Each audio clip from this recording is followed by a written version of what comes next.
Hello guys, welcome back to my channel drama series. Part 3 तक की story आपको पिछले वीडियो में बता चुकी हूँ, जिसका लिंक आपको मेरे वीडियो सेक्शन में मिल जाएगा। पिछले एपिसोड में हमने देखा था कि राज अवनी को प्रॉमिस करता है कि जब भी वो पार्क को उसके सामने लेकर आएगी तो वो पार्क को वो पेंटिंग गिफ्ट कर देगा। तो अवनी ये सब सुनकर बहुत ही खुश हो जाती है। आगे पार्क अवनी को घर ड्रॉप करता है तो अवनी पूरे रास्ते राज से बात नहीं करती, पर राज जानबूझकर अवनी से बात करने के नए नए ट्रिक्स अपनाता है और उसे परेशान करता है। आगे अपने घर आती है तो करण को अवनी पर बहुत ही गुस्सा आता है और करण अवनी को कहता है, जब मैंने तुम्हें कहा था कि तुम्हें कहीं भी जाना हो तो मैं तुम्हें लेकर जाऊंगा, फिर तुम अकेली क्यों गई और किसके साथ गई मुझे बताओ। तो अवनी कहती है, मैं महल गई थी पार्क की अमानत को सही सलामत रखने के लिए और मुझे राज ने घर तक ड्रॉप कर दिया, बस इतनी सी बात है। तो करण इस बात पर भी भड़कने लगता है और कहता है, तुम्हें पता है ना पापा पॉलिटिक्स में है, अगर उनके किसी भी दुश्मन को ये बात पता चल जाएगी कि उनकी भतीजी गैर मर्दों के साथ गुलछर्रे उड़ाती है तो तुम्हें पता है पापा की इमेज की किस तरह धज्जियां उड़ जाएगी। तो अवनी कहती है, बकवास करना बंद करो, मैंने ऐसा कोई भी काम नहीं किया है जिससे अंकल की इमेज पर कोई भी बात आए, मैं बस वहाँ पर पार्क के सामानों को सही सलामत रखने गई थी। तो करण को इस बात पर बहुत ही गुस्सा आता है। वो कहता है, तुम हमेशा पार्क पार्क क्या जपती रहती हो, क्या तुम्हारे दिल में सिर्फ पार्क ही है, क्या तुम मेरे लिए कुछ भी फील नहीं करती। तो अवनी कहती है, तुमने ही बात स्टार्ट की थी और हाँ, पार्क तुमसे लाख गुना अच्छा है क्योंकि उसे लोगों की रिस्पेक्ट करनी आती है। हाँ, मैं पार्क से प्यार करती हूँ और मैं तुम्हें सिर्फ अपना भाई समझती हूँ। और अवनी ये कहकर वहाँ से चली जाती है तो करण को बहुत ही गुस्सा आता है। दूसरी तरफ खुनतुन और अम्बा बाबा से मिलने के लिए जाते हैं क्योंकि खुनतुन कोई भी काम बाबा से पूछे बिना नहीं करता। तो खुनतुन बाबा से पूछता है कि उसका आने वाला बिजनेस कैसा चलेगा। तो बाबा कहते हैं, तुम्हारा आने वाला बिजनेस बहुत ही अच्छा चलेगा और तुम बहुत सारे प्रॉफिट कमाओगे, लेकिन एक और बात, तुम बहुत जल्द दादा बनने वाले हो। तो खुनतुन ये सुनकर खुश हो जाता है। आगे खुनतुन घर आता है तो करण उससे बात करने के लिए बाहर ही उसका इंतजार कर रहा होता है। आगे करण खुनतुन को कहता है, पापा आपने मुझे अपने बिजनेस में हिस्सेदार बनाकर मेरी लाइफ तो सेट कर दी है, लेकिन चीनी के जाने के बाद मैं बहुत ही अकेला फील कर रहा हूँ, इसलिए मैं चाहता हूँ कि मेरी लाइफ में भी कोई आए जो मेरी कमी को पूरा करे। तो खुनतुन कहता है, क्या तुम्हारी लाइफ में कोई है। तो करण ये बात सुनकर शर्माने लगता है। तो खुनतुन कहता है, हाँ मैं समझ गया, तुम अवनी को पसंद करते हो ना, तो मैं तुम्हारी अवनी से शादी करवा दूंगा, लेकिन क्या अवनी भी तुम्हें पसंद करती है। तो करण कहता है, पापा आप इसकी टेंशन मत लो, आपको पता है ना मेरे चार्म से कोई भी नहीं बच सकता, तो वो कैसे बच पाएगी। तो खुनतुन कहता है, ठीक है, इस बारे में मैं तुम्हारी मॉम से बात करता हूँ। आगे खुनतुन अम्बा से इस बारे में बात करता है तो अम्बा कहती है, मेरी भी हमेशा से यही इच्छा थी कि अवनी मेरे घर की बहू बने, लेकिन जोर जबरदस्ती से नहीं। अगर अवनी इस रिश्ते के लिए तैयार है तो मैं भी तैयार हूँ, क्योंकि मैं नहीं चाहती कि इस घर में दोबारा कोई भी लड़की मजबूरी में आकर दोबारा शादी करे।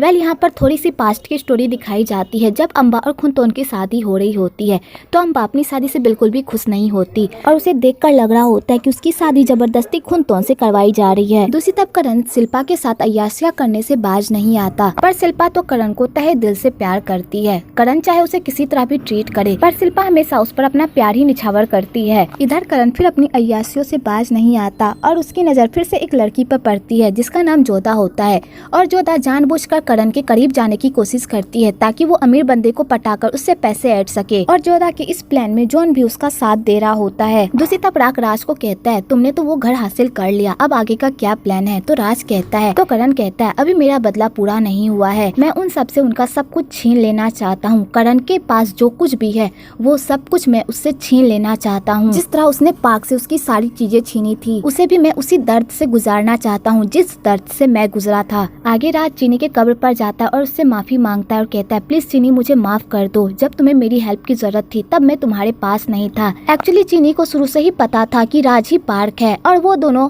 आपस में हमेशा बात भी क्या करते थे। जब चीनी की शादी करण से तय हो गई थी तो उसने राज को भी कहा था, प्लीज वापस आ जाओ वरना मेरी शादी करण से हो जाएगी। तो पार्क कहता है, मैं अभी वापस नहीं आ सकता, अगर मैं अभी वापस आ गया तो सब कुछ बर्बाद हो जाएगा। तो चीनी कहती है, फिर ठीक है, मेरी मॉम चाहती है कि मेरी शादी करण से हो जाए क्योंकि वो अमीर है, तो मुझे अपनी मॉम की बात माननी होगी। और चीनी ये कहकर कॉल कट कर देती है। तो राज चीनी से अपने किए की माफी मांगता है। इधर शिल्पा के बाप को अपनी बेटी की बहुत ही फिक्र होती है क्योंकि उसे करण के कारनामों के बारे में पता होता है कि वो उसकी बेटी को धोखा दे रहा है, पर शिल्पा अपनी बेटी के लिए कुछ भी नहीं कर सकता क्योंकि उसकी बेटी करण के प्यार में पूरी तरह पागल होती है और उसे समझाकर भी उसे कोई फायदा नहीं होता क्योंकि शिल्पा उसकी एक भी नहीं सुनती। आगे करण अवनी को स्कूल ड्रॉप करता है और अवनी को कहता है, स्कूल की जब छुट्टी हो जाएगी तो मेरा इंतजार करना, मैं तुम्हें लेने आऊंगा। होगा, समझी। तो अवनी कहती है इसकी कोई जरूरत नहीं है, पर करण उसकी एक भी नहीं सुनता और कहता है मेरा इंतजार करना, और करण ये कहकर वहाँ से चला जाता है। इधर राज ये सब देख रहा होता है कि करण अवनी का पीछा ही नहीं छोड़ रहा। आगे अवनी अपना स्कूल कंप्लीट करके घर जा रही होती है कि तभी उसकी मुलाकात राज से हो जाती है। तो राज अवनी को अपने साथ जाने को कहता है, पर अवनी जाने से मना कर देती है। तो राज कहता है मुझे तुमसे उस महल के बारे में कुछ इम्पोर्टेंट बात करनी है, अगर तुम सुनना चाहती हो तो मेरे साथ चलो। तो अवनी उस महल का नाम सुनकर राज के साथ चली जाती है। आगे वो लोग एक कैफे में बैठते हैं। तो अवनी कहती है बताओ उस महल के बारे में तुम्हें क्या बात करनी है। तो राज कहता है कोई वो महल ऊंचे दाम में खरीदना चाहता है मुझसे, और मुझे लगता है कि शायद वो पार्क है, क्योंकि पार्क की ही उस घर से बहुत सारी यादें जुड़ी हुई है, और कोई बेवकूफी होगा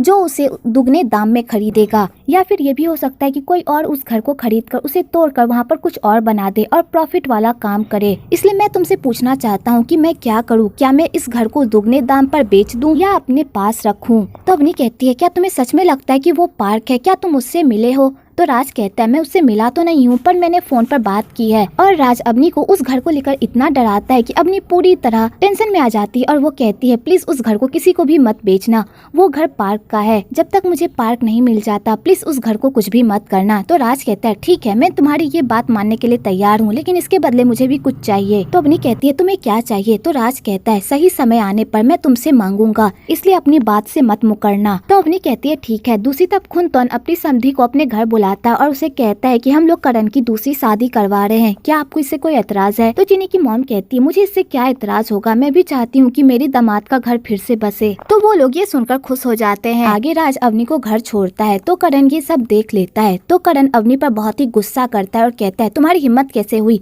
उस लफंगे के साथ घर आने की, मैंने तुम्हें कितनी बार मना किया है उसके साथ ना घूमने के लिए, तुम मेरी बात क्यों नहीं मानती, वो अच्छा लड़का नहीं है। तो अवनी कहती है मुझ में भी अकल है कि कौन अच्छा है और कौन बुरा, और अवनी उल्टा उसे एटीट्यूड दिखाकर वहाँ से जाने लगती है। तो करण को भी गुस्सा आ जाता है और वो कहता है इतना एटीट्यूड अपने पास ही रखो, बहुत जल्द तुम मेरी होने वाली हो। तो अवनी कहती है तुम्हारे कहने का क्या मतलब है।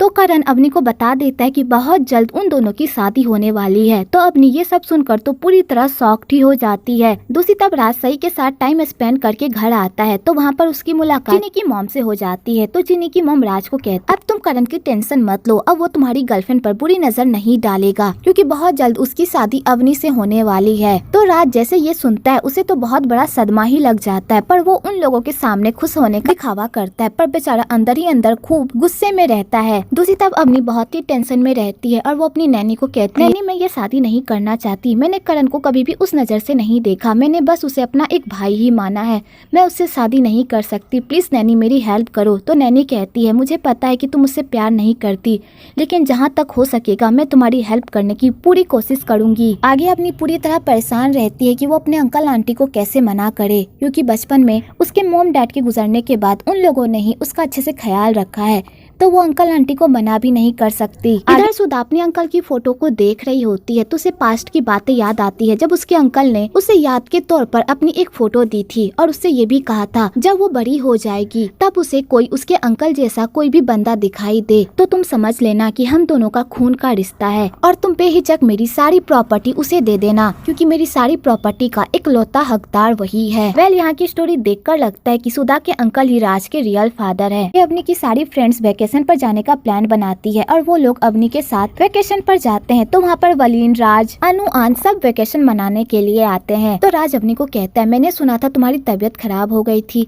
तुम ठीक तो हो ना। तो अवनी कहती है हाँ मैं ठीक हूँ, वलीन ने मेरा बहुत ही अच्छे से ख्याल रखा था। आगे राज अवनी को शादी से रिलेटेड टॉन्ट मारता है और कहता है मैंने तुम्हारे बारे में कुछ रूमर सुना है, क्या वो सच है या फिर वो रूमर है। तो बेचारी अवनी कुछ भी नहीं कह पाती क्योंकि उसे राज की बातें समझ में ही नहीं आती। आगे वो लोग बीच पर जाते हैं मस्ती करने के लिए। तो रिया अपने भाई वलीन को अवनी के करीब रखने की कोशिश करती है ताकि उन दोनों के बीच प्यार के फूल खिले और वो दोनों एक दूसरे के करीब आ जाए। तो राज को उन दोनों को एक साथ देखकर बहुत ही जलन होती है, पर बेचारा कुछ भी नहीं कर पाता। आगे अवनी और वलीन एक दूसरे के साथ बहुत ही एंजॉय करते हैं और राज दूर से ही ये सब देख रहा होता है। तो रिया कहती है मैं चाहती हूँ कि अवनी मेरी भाभी बने और मेरे भाई को भी अवनी बहुत पसंद है, इसलिए मैं चाहती हूँ कि इन दोनों के बीच प्यार हो जाए। तो राज को ये सुनकर तो और मिर्गी का दौरा ही पड़ जाता है, पर बेचारे अपने गुस्से को कंट्रोल कर लेता है और रिया के साथ खेलने के लिए चला जाता है। आगे सब अपने अपने पार्टनर्स के साथ बहुत ही एंजॉय करते हैं और खूब मौज मस्ती करते हैं।